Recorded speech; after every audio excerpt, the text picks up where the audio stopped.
Animal Koshar.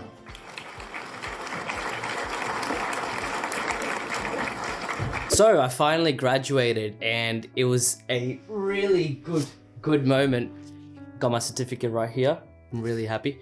And it was 2 days ago and I decided to, just I'll make one video of it. So I got my partner to take some B-roll shots and just to get some really cool cinematic shots after graduation. I didn't really have plans to, document it, but I don't know, it just felt like taking it. I just felt like taking videos of it as celebrating such a big achievement.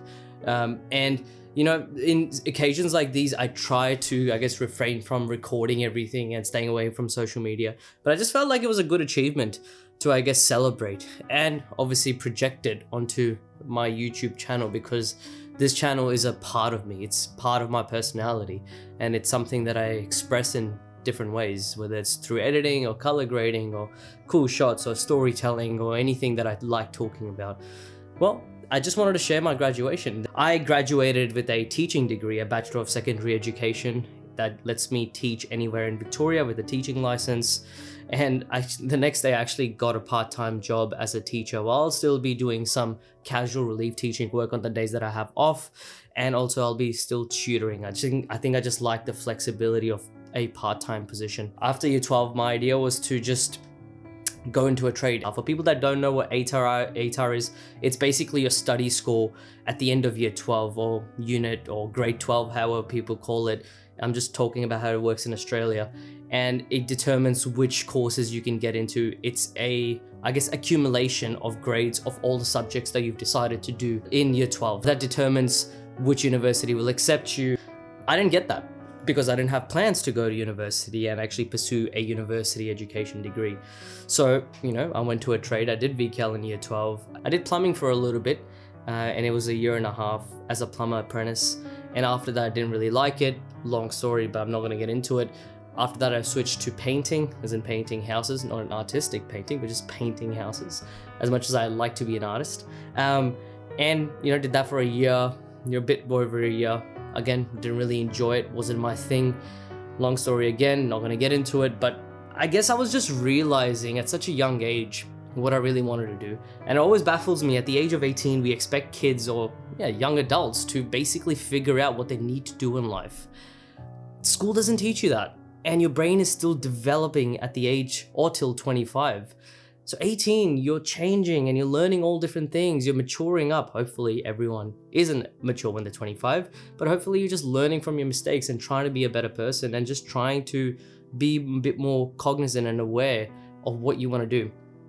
That's why university dropout rates are so high for students that actually straight from year 12, go into a university degree, study for 4 years, by the time they're 21, go into a job, end up hating it, have a huge amount of debt, and they're just stuck. So I'm kind of happy I didn't do that. I'm kind of happy, as much as I didn't like the building and construction industry, I did it because it saved me from doing a university education and losing a lot of money, because I most likely wouldn't have enjoyed whatever I would have done.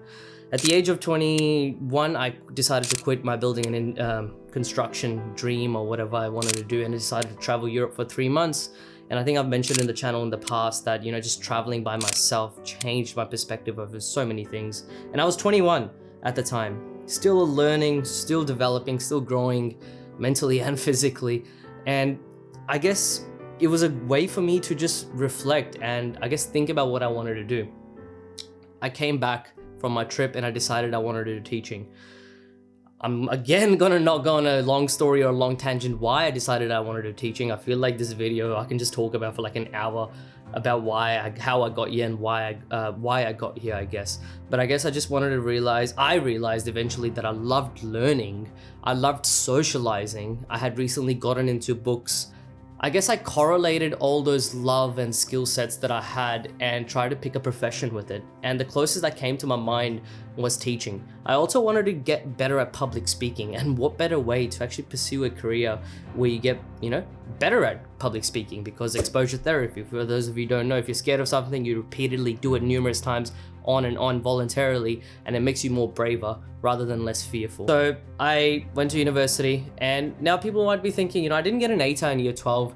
How did I get into university? Well, that's a good question, because La Trobe University, the university that I was going through, were opening a position called a life experience application for, I'm assuming you have to be at least, I think the criteria was you'd have to be working full time for a year or 2 years. I think it was 2 years. You just had to write a essay or some like kind of letter to the university as to explaining to them, look, I didn't get an ATAR, I didn't do a VC curriculum in year 12, I did VCal, I did a building construction industry, I did some building and construction work, I didn't like it, and just asking the university really nicely, just let me in, please let me in. I have a lot to prove and I can be a good student. And that was it. I somehow got the application granted to me and I got the course granted. So I got into the institution, La Trobe University in Bandura. I'm really, really grateful that La Trobe actually had an application like that. I don't think all unis do that. I was lucky. So I got through that, and 4 years later, here I am, graduated 2 days ago. This video I'm making is just to talk about just a few things, and I think what really got me through university. And I don't want to degrade or downgrade people that are tradesmen or in the building and construction industry, because of them, we have these buildings and houses that we live in and really nice facilities. But I guess what I'm trying to say or articulate is that it wasn't really for me. I guess I wanted to make a video on like a few advices that I could give to you guys, and it's okay. It's okay to go back. I know as a 26-year-old, I'm just graduating, and there were times in my life where I'm like, man, I'm getting a bit older, and people around me are graduating and they all graduated and I'm still at university. It's okay to have that thought. It is okay, as long as we don't believe it and nurture the thought and give that thought a bit more power. Because that thought actually drove me to, I guess, smash out my assignments, smash out my studies, and go as hard as I could, which I did. And I'm really grateful for that. So I guess that inner voice in your head that tells you, oh, you're getting a bit old, you might as well just stick at this job. You studied for 3 years, you studied for 4 years, you didn't like it. What's the point of going back to university now? It's okay. There were people in my classes that were in the 30s, 40s, people going back to studying at the age of 50.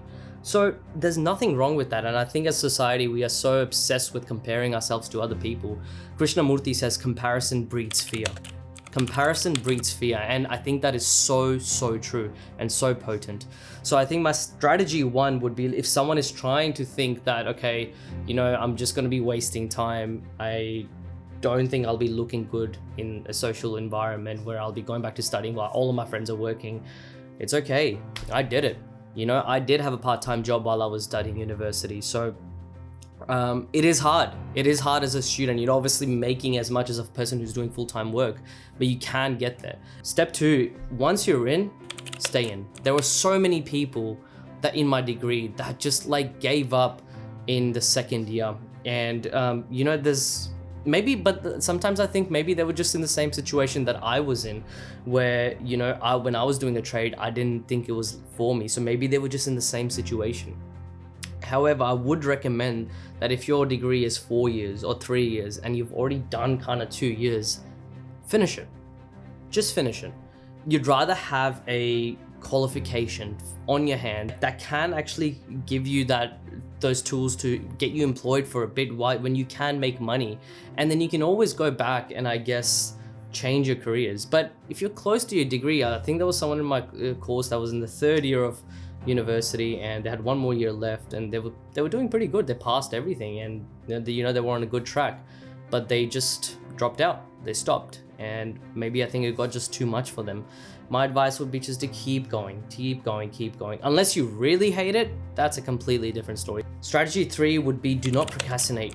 Man, there are some people out there that say, I'm pretty good at procrastinating, or I love leaving things to the last moment and I excel in it. I don't think it is a fruitful way of living, because it bleeds to your other parts in your life as well. Someone who is procrastinating in their university life, they're most likely procrastinating in their daily chores at home. They're most likely procrastinating in their relationships, intimate or friendly relationships. So it doesn't really matter. All I'm saying is that aspect of procrastination, I could have failed so many assignments and done so bad if I really procrastinated. But I remember used to get university assignments and just start it and at least get a head start. And then maybe you can take a break for a week or so and then come back to it. But do not leave it to the last moment or 2 days before, 3 days before. which a lot of people in my course did. You might think that, oh, I'm just doing this in the framework of university, but it's actually going to bleed into other things when it comes to working out, going out with friends, or anything, even working when you're ready to work in an actual career.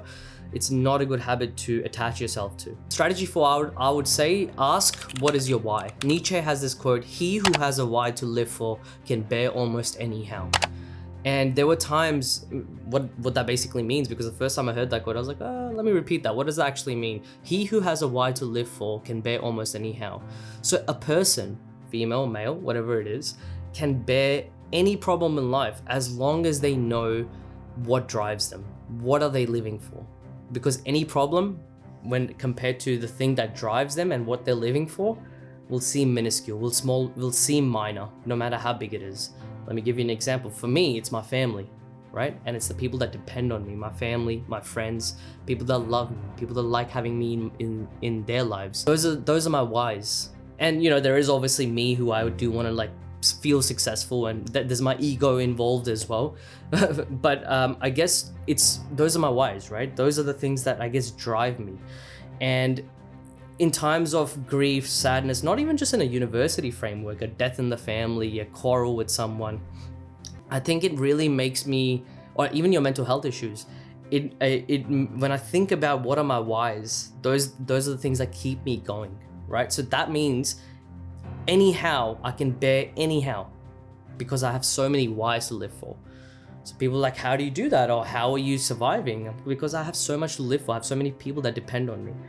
And that quote, man, I love that quote. That quote got me through university, and I think it's going to get me through my life when I have so many problems that will actually happen, because life is suffering. It's not easy. Well, here I am. It sounds cliche, but follow your dreams. I hate saying that because it's such a cliche statement, but we live in a society where we have the tools if we want to. It's been a fascinating journey. I'm really, really keen to start working now, and who knows, I might even go back to university one day. And the strategies and the steps and whatever I said today, the ideas, I think I will definitely keep it in my mind when I go back to any kind of educational framework. But it doesn't even have to apply to educational framework. And it can just be in a career, in a relationship, anything like that. Thank you so much for watching. I really hope this video helped. If you are like someone in a situation like me, or you know someone, if they were in a situation like me, share this video. Thank you. Like, subscribe, share. Appreciate the love and the comments. Can't wait to see you guys again. Thank you.